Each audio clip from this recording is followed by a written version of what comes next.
listening to the Lutheran Ladies Lounge podcast. I'm Sarah. I'm Erin. I'm Bree. And I'm Rachel.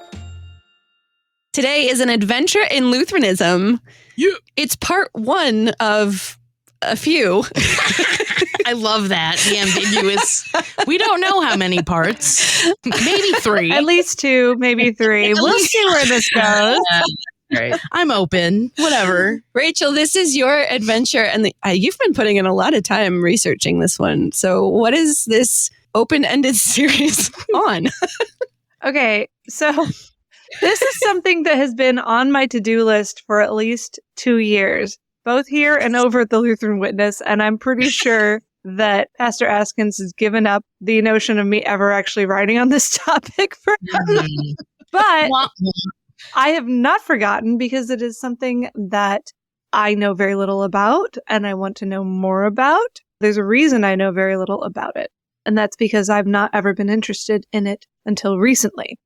Let me explain. Makes sense. No, there is too much. Let me sum up.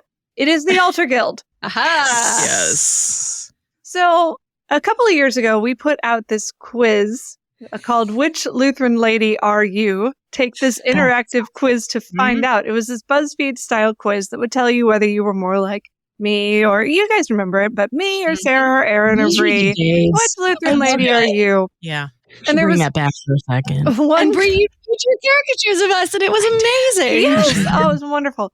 There was one question that always stuck in my mind, because the question was this: your pastor has just put out a desperate call for volunteers. On which sign-up sheet does your name go? So Sarah's answer was choir. Yep. Mhm. Bree's answer was Sunday school. Whoop. Yes. Erin's answer was banner making task force. Ooh. Yeah. I love it. And my answer was anything but Altar Guild. You I counted my desk for emphasis there. I was very clear. Choir's great. Sunday school, newsletter, even church council in a pinch, though please no. Grieving the spirit. Mhm. But I had always said I'll do anything but Altar Guild. Like, I told people this more than once. Jonah. I am the Jonah of the Altar Guild community. So I always assumed, and I think rightly so, that Altar Guild is a wonderful ministry for people who like fancy table settings, doing dishes, and ironing things for recreation. It does involve a lot of ironing. Recreational ironing. And if you know me at all, you will know that I am not that person. Mm. I don't. It does involve flowers too, though. I like, but no flower arranging. It's like once you get into the whole Martha Stewart thing, I'm just not there anymore. No, like, I'll that's grow fair. the flowers, but somebody else is going to have to put them in the vase. And yet, okay, you know why I need to learn more about Altar Guild and maybe do something? It's because I love church. Mm. And I love word and sacrament churches. Mm-hmm. And I love communion as often as I can get it. Mm-hmm. And that means Altar Guild. It does. It does. We had a recent conversation in our adult Bible class where we were talking about going back over the small catechism as a class, which is a wonderful experience, by the way. And we're talking, somehow it came up, weekly communion. And we have weekly communion, but not at every service. And people were asking, why not? And someone said, why can't we have it at every service? And then someone else said, if you want it at every service, you're going to join the Altar Guild. Called out. Honest. I feel personally attacked by this relatable content. Here in New England, they don't mince words. It's wonderful. Oh, right. Yeah. So, yes, even though I have been Altar Guild resistant for my entire life, this episode is the beginning of an odyssey to try and find out more about it and to judge whether it is perhaps at some point a way that I can serve the church and help make things like weekly communion more feasible. I'm just going to pause here Yeah. and just commend you on this undertaking, because to go from anything but Altar Guild like 2 years later to like throwing yourself full bore into this project. Yeah. Like, I have to commend you on that. Like, that's very admirable. Well, I haven't joined the Altar Guild yet, and I don't know for sure if I will, but I am looking into it. The willingness is there. Yes. Like, the willingness to be more adjacent to it is there, and I appreciate that. Mm-hmm. I don't want to be ignorant or ungrateful, because as we're going to discuss later, this is not work that there's a whole lot of, and people don't throw confetti for the Altar Guild. True. Of course, if they did, the Altar Guild would probably have to pick up the confetti. That's true. Also true. They don't want your confetti. Actually. So, asking a few, I started this episode. This episode is simply to sort of dip my toe in the water. And so I started asking some questions. The first and foremost of these is, what does the Altar Guild do? It's a fabulous question. It really is. And the short answer is a lot. Mm-hmm. The long answer I will give to you from the Altar Guild Manual, Lutheran Service Book Edition, written by Lee A. Maxwell, available from CPH. Nice. He writes, the Altar Guild is to serve. It serves by making sure that the place of worship is maintained and set up for the times and seasons of the church year. It serves by seeing to it that the paraments and linens are put out, cleaned, and stored appropriately. It serves by setting in order, cleaning, and putting away the sacramental vessels and linens. It serves by caring for the vestments of the congregation. It serves by making certain that all the preparations are made for each service and that whatever needs to be done after the service is taken care of. It serves by ordering supplies. It serves by studying topics related to worship and by undertaking projects, such as making paraments and vestments. All this is done not for themselves, but for the glory of God and the building up of his people.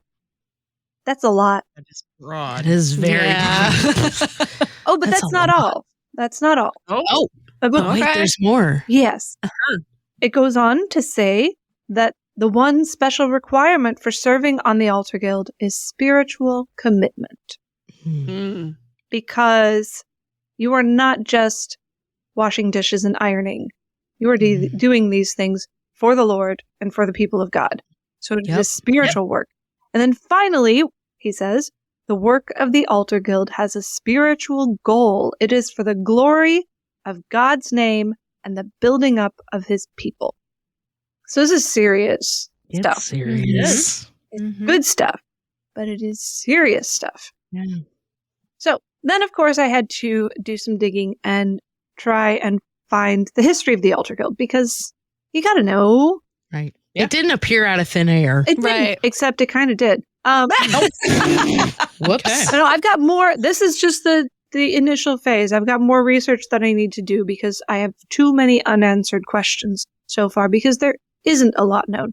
We know a lot about the forward-facing side of the worship service throughout history, you know, who preaches and teaches and how they, administer the sacraments and all of that. But what goes on behind the scenes is not necessarily that obvious. Going way back, it seems to me that throughout much of the early church in the Middle Ages, the actual handling of communion elements and preparation in that was done by priests and sacristans, and that nuns had a lot to do with the paraments in the medieval age. They spent a lot of time sewing and praying.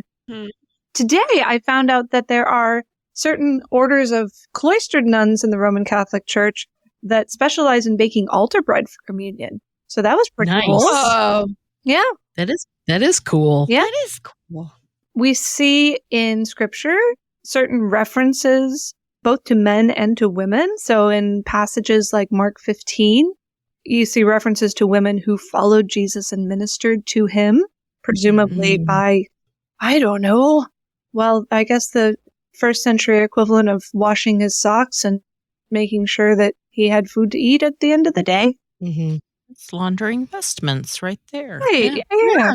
And then, of course, famously in Acts 6, Luke describes the appointing of Stephen and 6 other deacons so that the apostles don't have to trouble themselves with distributing bread, but simply to focus on teaching and prayer. And So the altar guild, as we have it, sort of combines both of these ideas that you are doing the behind the scenes chores to minister to the body of Christ.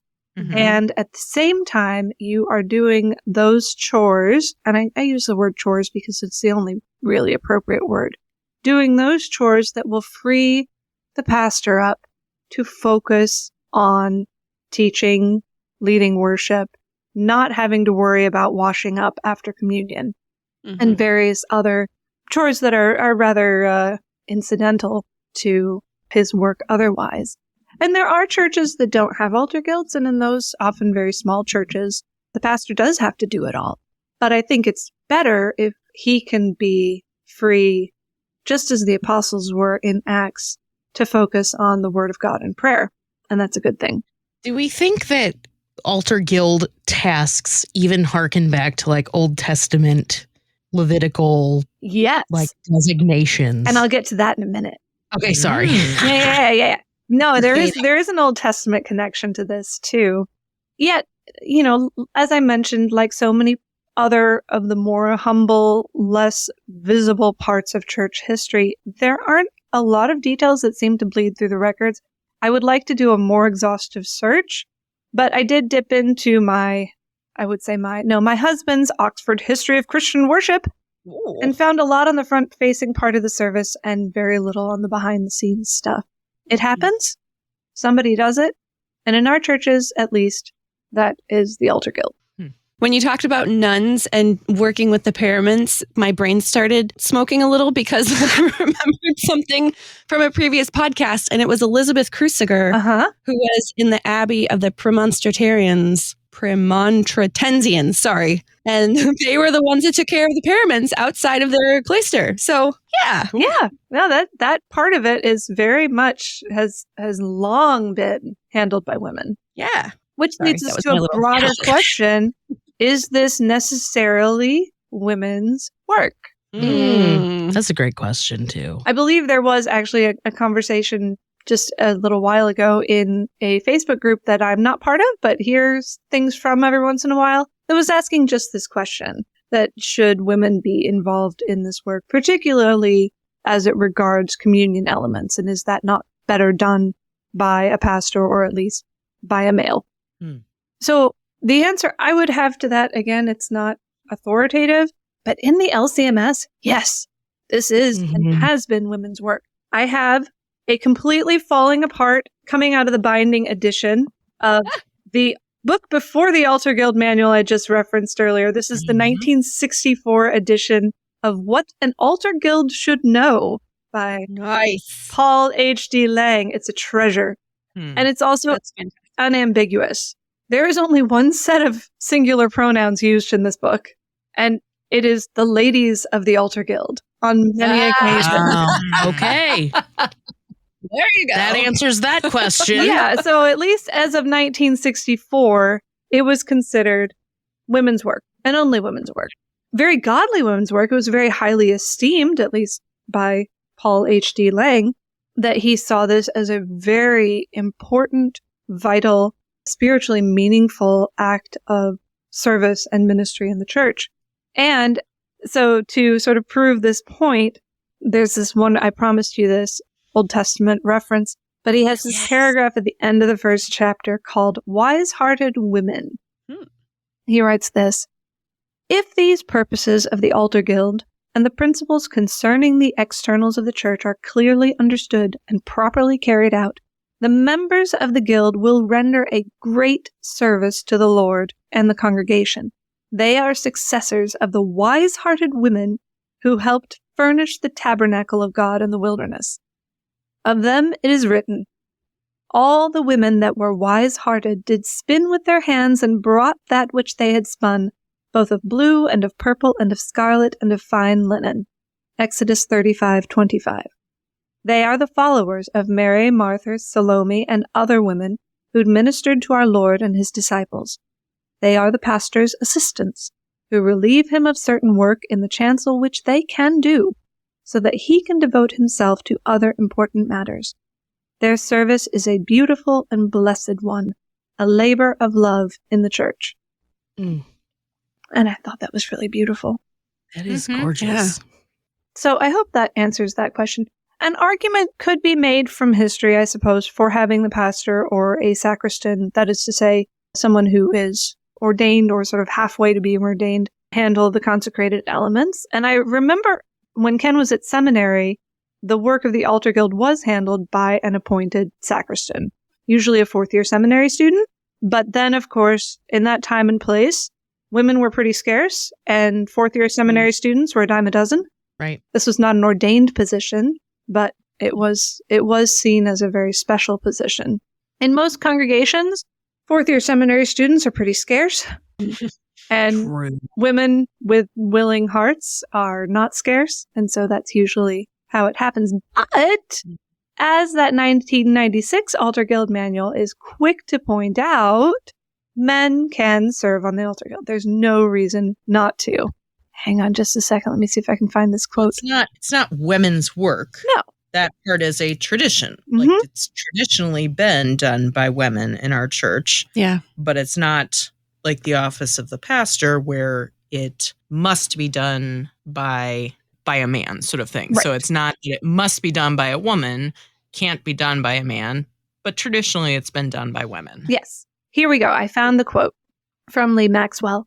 It was mentioned in the previous chapter that in most Lutheran congregations today, only women serve on the Altar Guild, and that in earlier times in the church, the services rendered by what we today call the Altar Guild were done by men.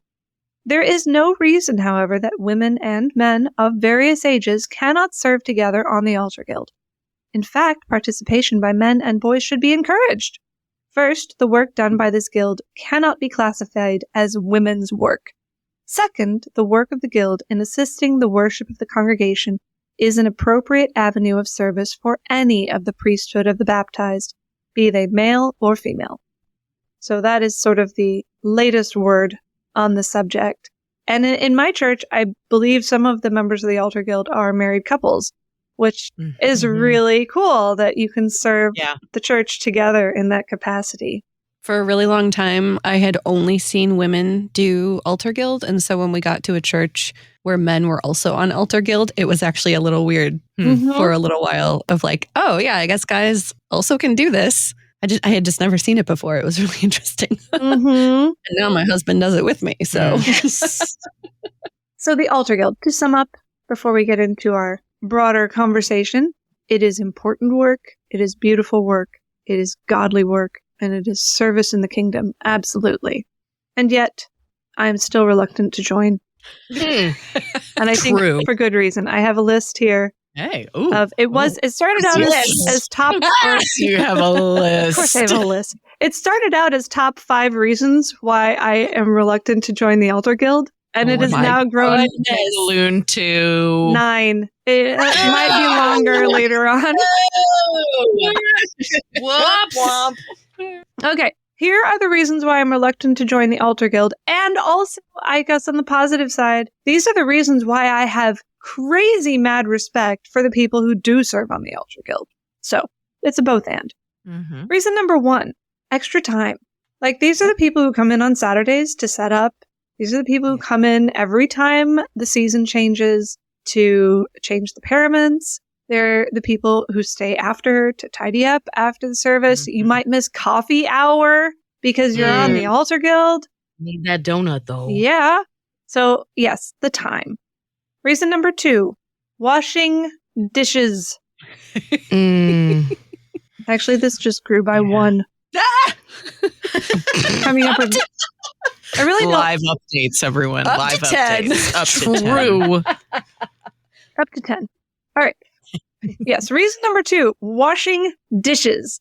I've never liked washing dishes.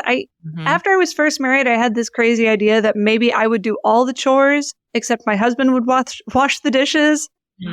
And that algorithm is not quite planned out. He does a lot of chores, but I wash a lot of dishes. So, and this is very specific dishwashing. Like you have to pay attention to where the water is going because you're handling the elements. So like this isn't just like throwing stuff in a sink and washing it. This is holy dishwashing.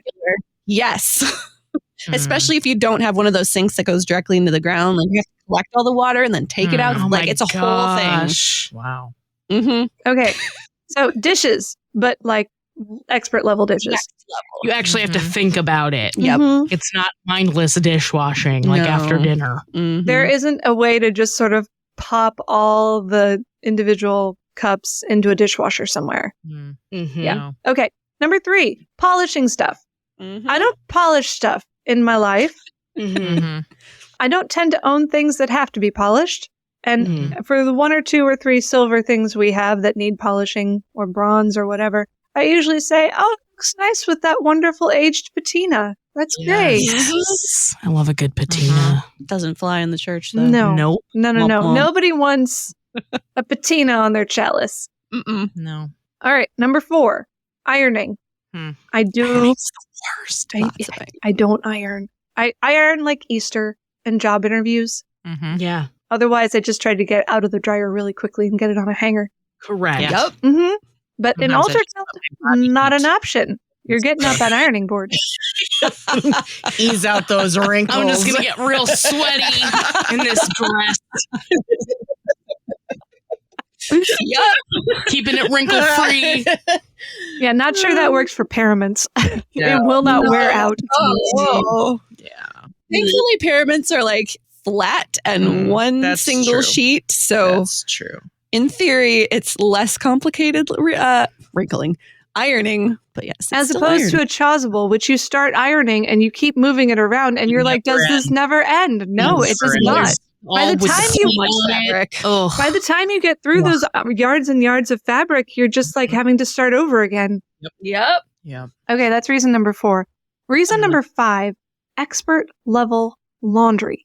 Oh yes. Mm. Like we've had in our Lutheran Ladies Lounge Facebook discussion group, and I love these, but frequently questions about how do you get red wine out of fill in the blank fabric? Mhm. Or how do you get candle wax off of Mhm. very expensive fill in the blank fabric? Mhm. And of course, there's always wonderful feedback on all these laundry life hacks that come in. And yet the whole thing is very intimidating to me. I pull stuff out of the dryer all the time. It still has the stain right where I left it. Billy Mays is Yeah. turning in his grave right now. This is not like I do my best, but Mhm. yeah, Mhm. it's intimidating laundry. Mm-hmm. Yeah. Mhm. Reason 6, I understand certain jobs in certain churches involve white gloves. To that, I just say, what? Yes, they do. Mm. It goes hand in hand with the polishing. Oh, Something you have to polish, you probably have to wear gloves when you handle it. okay. My experience, Whoa. anyway. Right. Thankfully, those were flower vases at one church, so it wasn't like the chalice or anything. But oh yes, Only time There I were wear white white gloves is when playing handbells. Are there Mm. handbells? Mm. no, those need polishing too, though. That is true. Yeah, I know. Still, Our it's gloves are white gloves are scary. Anything that requires white glove, like I'm just feeling like I'm in some library in Oxford or something, Mm. you know. And it's like, Disney World. yeah, oh, True though. true. Also scary. Mickey Mouse. Oh, Your obviously favorite cartoon not a Disney characters. person right here. Wearing white gloves. Mhm. That went way over my head. That's okay. Is I Mickey get it. Mouse on the altar guild, you guys? Whoa! Hmm. That's a conspiracy theory we Is Mickey don't want to Mouse start, Lutheran? or do we? Wow. Maybe that's how we met Minnie, because she wears the gloves too. Does. It's true. Fan fiction. Donald Duck wears white gloves but doesn't wear pants. So Oh, You need to I don't wear know about pants. him. If you're doing altar guild, you need you to should be wear wearing pants. Yeah. It's a Like, or at least respectful thing to do. right. Have Yeah. some decorum, Clad Donald. your, clad your lower body. Google that, Donnie. Uh-huh. Your lower body. Jeez Louise. This is not a no pants party. That's right. No. Put your pants on, Donald. Actually, but do you know? Sorry, can we start that sentence over again? This is going somewhere. Not sure where, but it is. One part of this harkens back to our wild card episode from a while ago. One part of altar guild attire that used to be in the 1960s, part of it definitely was head covering. Oh. Interesting. Yeah, it's mentioned right out in the 1964 what an So, altar guild should know. One item in favor. Yeah, so if hats were at one point required, they obviously aren't now. Pants are absolutely, or skirts, something Something on the lower body is definitely required. And top body also. Cladding. Yeah. Full Fully body. clothed, guys. Full body clad. No shoes, no shirt, no sacrament. Whoa. No sacristy. There we go. Put that out later. Yeah. No shoes, no Tasty. shirt. All right. No So that's number 6. White gloves are scary. Mhm. Number 7. There is a lot to remember. Mm-hmm. So many details. Mhm. Yep. Like, what's a purificator? Mm-hmm. What even is a purificator? Yeah, true. It's the holy napkin. The whole and everything has names. There's like new vocabulary, new language you have to learn, new procedures. Like it's 10 steps for everything, and everything has to go in order. And a lot of details. Ciborium. That's my favorite one. Ciborium. Paten. Wow. Chalice. Yeah. Which brings me to number 8. There's a lot of pressure because you aren't just memorizing vocabulary, to like appear on Jeopardy or something. This is for the service of God and his church, and it needs to be done well and right. Like you've actually got to not just make a passing attempt at that red wine stain on the white cloth. You've got to actually literally get it out. Yep. Yeah. When I started Altar Guild several years ago and was a newbie, and we were responsible for swapping stuff in between services for the however many weeks we were on Altar Guild, I definitely had anxiety attacks every Sunday during late service. Did I do it right? Does it look right? Did I put enough wine in? Are they going to run out? Do I have to go back and fix them? Oh, it was bad. Wow. Thankfully, not anymore. Yeah. Well, and that makes yikes. That makes me wonder, and I guess maybe this is feedback that needs to come from our group and anybody who's involved in Altar Guild. Like, surely there's a measure of grace in this, yes, right? Absolutely. But I have my super high standards. There's of the grace that other people offer you, and then there's the grace that you fail to offer yourself. Yep, that's me. It was totally fine every Sunday, but without fail. Yes. Panic is real. So reason number 9. Reason number 8 is a big one. Like that's a huge one. Anxiety is real. Reason number 9, it can be very lonely work.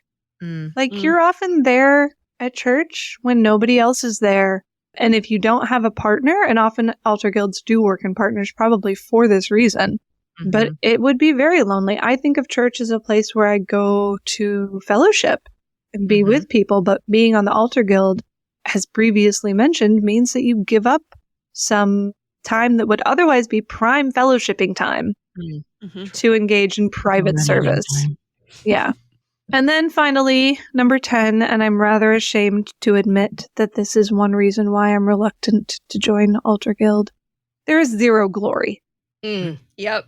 Like, aside from the fact that maybe your name gets on the calendar in the newsletter saying, you're on this week, nobody notices. It just happens. Like, it has to be perfect, and you get zero credit for it. Yep. And the human side of me doesn't like that. It is humble work. It is behind the scenes work. It is often thankless work, and it is essential work.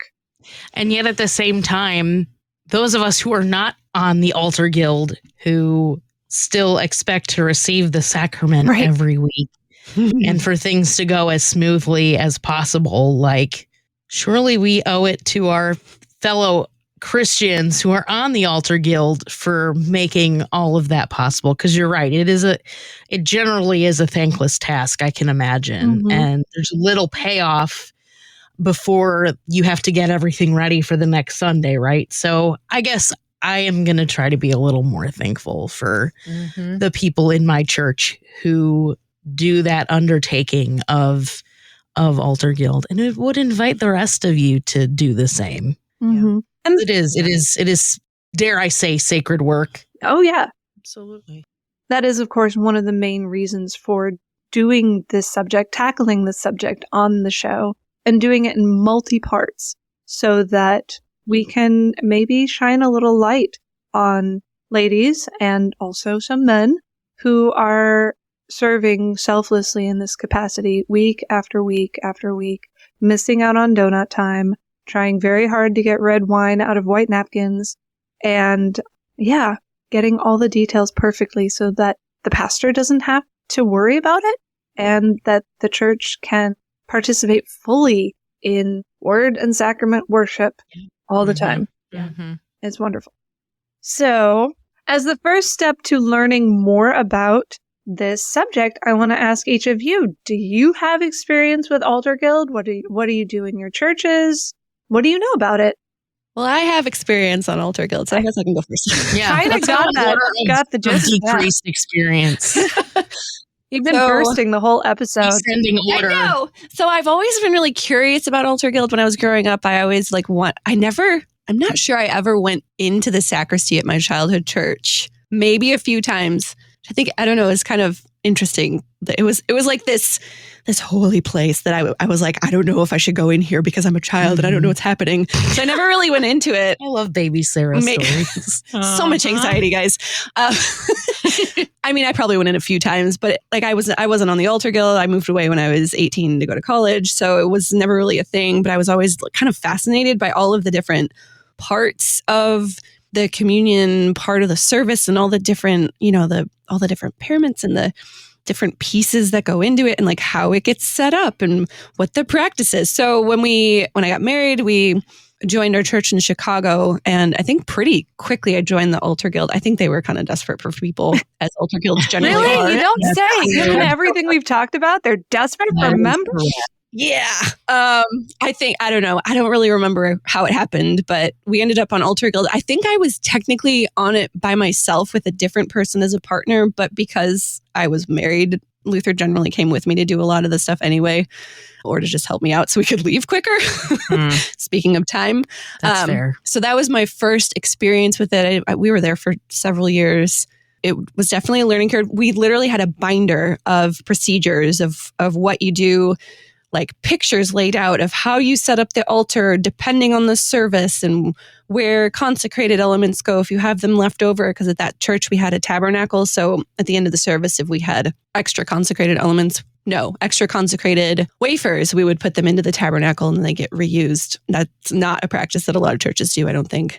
But like there's all these very particular practices depending on what church you're at. Like there's some generalities of like in general, how you handle consecrated versus unconsecrated elements. But like every church has their little quirks of where you put them and who gets to consume them or if you consume them. So that was fun. And that was the first place I also got to help with the stripping of the altar for Monday, Thursday, which was very cool to help with that. Just like running around, not literally running, but it felt like we were running around the altar. That's like the one day when the Altar Guild is front and center, if you have that ceremony. Yeah. At my current church, the Altar Guild doesn't do the stripping of the altar. It's the seminarians and the pastor that do it all. So that's a different practice currently. But we also have several seminarians, and a very small chancel area. So then when we moved to St. Louis, I was immediately like, sure, I'll join Altar Guild. And this time, Luther and I were together as a pair. We don't do any of the setup anymore. We're late service. We started as late service people. So we're the ones that take everything down after second service. And so I'm the one that handles the laundry of the purificators and the washing of all of the individual cups and all of the detailed stuff on the back end of like how you actually handle everything after the service. So it's good. You're right. It is very behind the scenes work. And our pastor is wonderful. And he always thanks us profusely for like doing this work so he doesn't have to.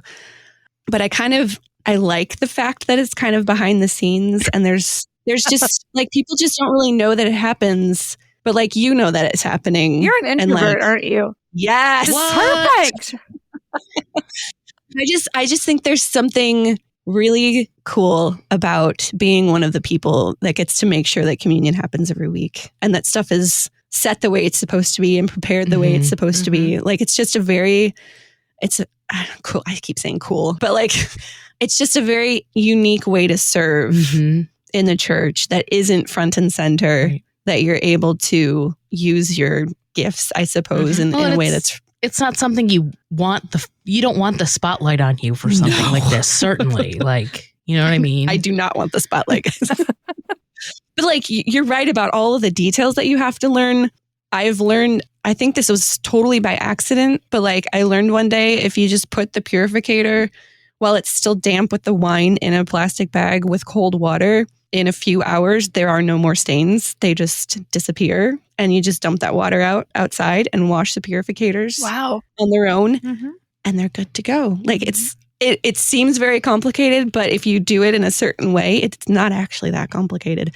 So like there are tricks to the trade of like doing all of these things, but I like serving an altar. You know what I would love to see? A website called sacropedia.com that shares all the secrets and tricks of the trade to like launder things. And because this is, I love the reverence with which you talk about these things. Like those wine stains on the purificator, they're not just any old wine from a cocktail party. This is sacramental wine, the blood of Christ. Like you can't just rinse it out and in the sink and just wring it out. Right? Yeah. Receive respect. And I think that's something that comes through in all the Altar Guild manuals and materials that you find is this sense of reverence and the spiritual meaning for what you do. It's not just laundry. It's not just dishes. Yeah. It's sacred stuff. And I have a story from, so we were at National Youth Gathering last year in Minneapolis, and I got tagged to do Altar Guild for a youth gathering. Whoa. And let me tell you, so normally it's in a football stadium and it's a little bit different because there's like stuff is a little bit more compact. This time it was in a baseball stadium. And so the Altar Guild stuff was way up like box level. So we've got pastor. First of all, we had to like put all the elements out along like the mezzanine level or whatever. So we're just like hauling jugs of alcohol around the stadium, setting it up and like making sure there's a chalice. We call that wine here. Sorry. Calling jugs of alcohol. It was jugs of alcohol. It was wine. It makes it sound like you got vodka. It wasn't. It's both. It wasn't consecrated yet. So, but then afterward, the process. Okay, so there's 20,000 people, like communion for 20,000 people in a baseball stadium, and so afterward, there's a group of us that are doing Altar Guild, and you've got pastors coming in with like chalices and bottles of wine that may or may not be consecrated, and all of these hosts that may or may not be consecrated, and just the behind the scenes action of figuring out what goes where, what needs to get dumped outside on the ground somewhere, what it needs to be consumed, what is unconsecrated. Like it was. You needed a quartermaster. We had a quarter. Like you did. It was an insane, but also really cool experience to be able to be part of that team that was like making sure that. I mean, it was hundreds of hosts, of consecrated hosts that had to be dealt with in a reverent manner, and like literal buckets of wine, consecrated wine that had to be dealt with in a reverent manner. It's just really cool to be part of that part of the youth gathering. Yeah. Well, we talk about how cool it is to take communion with that many people. Yeah, that's routinely one of the things that everyone who attends that, especially the young people, come away. That was so cool. Right. To commune in that way. There are people that have to take care of all of those elements too. So I'd never thought about either. It's wild to me. I think this is one of those situations where like we're in the 21st century and we're like, this is a collision of like modern day society, but still like how do we serve communion in a baseball stadium? Or like I've talked to people in the Roman Catholic Church, for example, where, I mean, they obviously have a different take, but like in Catholic hospitals, how do you store the wine and et cetera? And just like, how do you have to be strategic about it because, you know, you're in sort of this modern world, but you're bringing these ancient practices in and you have to do it right. Yeah. Yeah. It's efficient, but like you also, like you don't lose the reverence just because we're in a modern age. Right. Like there is still that aspect of slowing down and making sure you do it right and like being aware of what you're doing and the reality of what you're handling and treating it like we don't do that a lot of times with a lot of things now. Right. Yeah. Like we just kind of fly through doing stuff, but you have to pay attention when you're doing Altar Guild because it's important. Like if we believe what we confess in our confessions, this is a very important thing. Yep. Okay, I'm done. I love that for you. I'm so happy. And I have a bag of purificators on my table right now that needs to be washed. I just have to run them through our washer. and then iron them. And then more ironing. Mm-hmm. Bless you I just iron for in that church. work. I don't actually own an iron. I have to go to church and do ironing. Okay, so wait. So let me ask you this real quick. I'm sorry I'm detouring it a little bit, but what is a purificator? Oh, so when you drink from the chalice, the purificator is the thing that they wipe the edge of the chalice with. And So- isn't it true that some pastors like dip it in like some sort of hard alcohol to like sanitize? Everclear? Yeah, I remember during the pandemic, a pastor complaining that because all the liquor stores were shut down, he had to go across state lines to get the Everclear he needed to serve communion. Woof. Yeah. So, like, if it matters where the water goes when you're washing the dishes, does it matter where the water goes when you're laundering a textile? Yeah. Or do you make? That's why you soak them. And so basically you cleanse soak them first, and then you're laundering them just for. Got it. Okay. There is. I feel like, at least from what I've been taught, there is also some grace in the fact that like you're never going to get every single molecule Sure. of the wine out of the cloth before you launder it. So there's some of the like intention behind it of like I'm not just throwing it in with my underwear in the laundry. Like you don't do that. Like you soak it, you get as much out as you can, like reasonably, and then wash it like separately with. So I guess the reason behind that is because it's more reverent to have consecrated wine go directly into the ground rather than into the sewer system. Right. Yeah. Right. And that's probably a whole nother conversation. Yeah. Well, like I said, we're just getting started on this. It's awesome. Yeah. Well, and it was interesting when we, sorry, I guess I'm not done. When we, Yeah. when we got to St. Louis and we joined Altar Guild just a couple years after, we ended up with a vacancy pastor. So when we joined, we had one way of doing things. And then we had our vacancy pastor and he did things differently. So we changed how we did them. And we're only on Altar Guild once a year. So like we went from our previous pastor to a vacancy pastor to a new pastor. So like for 3 years, every time we get to Altar Guild, like there's a different way of setting it up and like different ways of doing things. So every time it comes around, we're like, okay, what's different this year? Wow. It's fine though. I love it. I love doing it. That's good. And you get to like see the vestments in the closet and like look at them closely without being a weirdo of like looking at them closely on your pastor. You can just like admire the beauty of them. I don't know. I'm weird. Okay. Why are you staring at me? That's weird. I understand. Although right now all of Ken's stoles are in my closet, so I don't have to join the Altar Guild to admire liturgical embroidery. You're going to walk into your closet one day, you're going to be smelling them, and I'm going to be like, what are you doing in here? Sniffing these. Don't be weird. Chasubles are just so pretty. Yeah, and, you know, when you're sitting in a pew, you can't necessarily see how pretty they are. Their beauty. Liturgical ponchos. They're beautiful. Love it. I love paraments. All right, Sarah, more from you later because we're just starting our research project. But Aaron and Bree, either of you have close encounters with the Altar Guild kind? Yeah. So I'm a member of a band called Altar Guild. I love it. So that's one, and it is an intentional play on words. Well, because your last name is Altar. I'm Altar. The other key member, his last name is Gill. That's beautiful. And I love it. So yeah, as soon as we realized that, we're like, well, now we can't have any That's other divine name. providence right there, guys. And we do play periodically. We prepare songs for worship, but the closest experience I have with Altar Guild is I have helped several years with Maundy Thursday stripping of the altar. That we end up usually having a number of people, including men in that case, often because there's heavier items that have to get carried. Yeah. And so that one, there's a group of people that assist with that.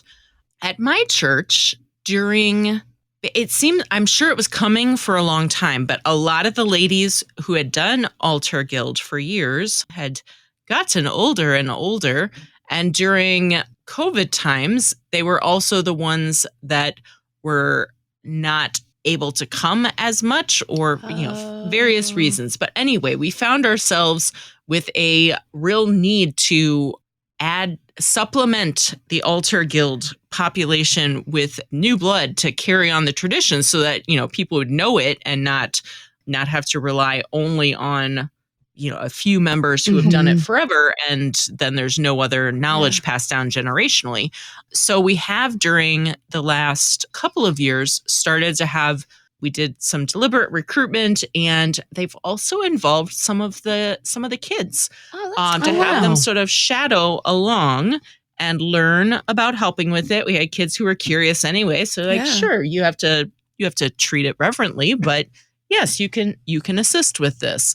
It's mostly girls who have done it, who have been most curious, but there's been some of the boys as well who help. Cool. And it's mostly with the cleanup after the service is when they've been involved. But I really love the idea of it, again, with generational learning as you go. These are traditions that it does help to pass along that knowledge. And this is the sort of thing that's you learn by doing. Like there's books written about it, but honestly, a whole lot of it is more of the learning by doing, learning the practice of it, learning the whys as you go. Yeah. So, yeah. That is really cool. Get those kids involved. Yeah. Yeah, exactly. Me now, I guess. I have 0% experience and adjacency, basically, to Altar Guild. I'm not sure it would be something I'm ever interested in getting involved in for many of the reasons, Rachel, that you stated. And I'm okay with that. But I do think there is like an air of mystery about it that I find fascinating. Even the name is cool. Altar Guild. Right. Yeah. We should have patches. But even then, like, it's something that I have high esteem for the people who do it, because it plays such a critical role in the life of the church. But people don't get a whole lot of accolades for it, like, the choir might, or some other ministry at the church. Because I truly think it is a ministry. You're literally helping facilitate worship. So yeah, I have really no experience with it whatsoever, but I definitely respect it and am thankful for the people who dedicate themselves to the practice. Which is a good place for me to, I think, say that one of my goals is to discern through this research project whether actually, not only whether I want to join Altar Guild, but whether Altar Guild wants me to join it. True. There's this wonderful segment in chapter 3 of the 1964 Lang, What an Altar Guild Needs to Know, that I think is very telling here. He writes, "Since the women who serve on the Altar Guild deal with things sacred and divine, it is desirable to select only such women as are devout Christians and have time and talent to volunteer for the work." Skipping a bit. "Some phases of Altar Guild work require special skills such as sewing and needlecraft. Therefore, membership may preferably be by invitation. It is better to select individuals according to their personal qualifications, rather than on the basis of age or willingness to help. If it is necessary to ask for volunteers, be assured that willing workers will grow in aptitude and appreciation by their in-service training." Skipping a bit more.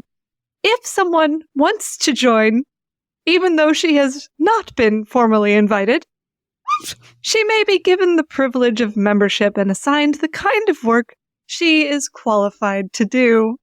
That's me, basically, also. Wow. In other words, dear ladies, you are not all gifted for this particular work. We all have different spiritual gifts. It's true. If you really want to serve, they'll find something that is the kind of work you are qualified to do.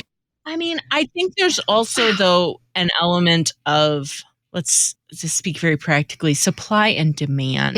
Economics. And sometimes if you have many, many options, then you can indeed. It's good to be selective, but sometimes it's good to have communion. And so... and people who are willing to actually do the job. Yes. Sometimes a warm body is okay. True. I mean, a warm, willing body. Warm, willing body, yes.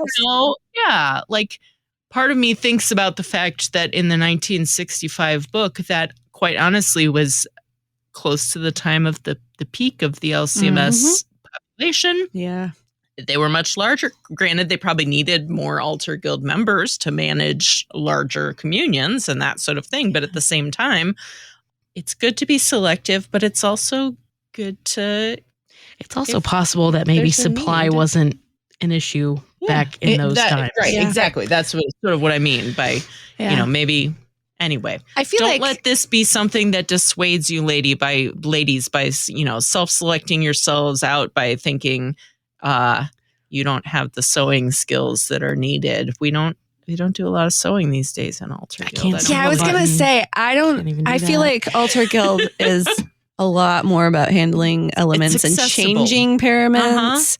I mean, because you mentioned like making paraments. I don't. Not nearly all. That doesn't seem like an Altar Guild thing. Paraments are the thing these days. Yeah, like you might have to mend, like especially if you're the head of the Altar Guild, you might need to be able to do the mending and the special washing. Like the head of our Altar Guild knows way more about that stuff than I do.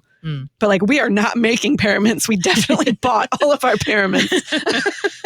Well, that's reassuring. That's reassuring. Yeah. So I guess I read that partly because it amuses me. Yes. Invitation only. Partly to acknowledge that this is not entry-level work. Yes. That also true. This is work that requires skill, and that if you do not have the skill going in, you need to probably be willing to cultivate the skills within yourself and do a lot of learning. And there's a steep learning curve. If nothing else, a ton of intentionality and a respect for the job, not just sort of being hackneyed about it. Willingness to take some feedback as you're learning. Yes. So that's all I got. This is, like I said, part 1 of the multi-part I'm excited discussion on the beauty and godly work of the Altar Guild. And hopefully we'll learn more in the future and also help me through this discernment process of finding out whether it's something that I'm gifted for and whether I should consider doing, even if I turn out not to be gifted for it, which is actually looking a little more likely at this point. Yes. Okay. I'm looking forward to the rest of the parts of this series. It'll be super fun. I don't know when they'll be, so don't hold your breath or anything. It'll be when I... It's not next week, ladies. In the fullness of time, there will be more of this conversation. It's coming. At some point, it will happen. We would love to know, though, ladies, if you're part of an Altar Guild or your thoughts about Altar Guild. Come out of the sacristy and tell us your stories. You can do that in our Facebook group, the Lutheran Ladies Lounge. You can also tag us on Instagram at Lutheran Ladies Lounge. Follow us there. We have extra content on our Instagram that doesn't always make it into the Facebook group. So follow us there as well. You can also sign up for our e-newsletter in the show notes for this episode, or you can send us an email, lutheranladies@kfuo.org, and we'll get you signed up for that e-newsletter. You can find all of our podcasts at kfuo.org/Lutheran Ladies Lounge, or on your favorite podcasting app, or on the KFUO radio app. You're listening to the Lutheran Ladies Lounge podcast. I'm Sarah. I'm Erin. I'm Bree. I was holding my breath. She said don't hold your breath, so I was seeing how long I could go. Sorry. I guess that leaves me. I'm still anything but Altar Guild. No.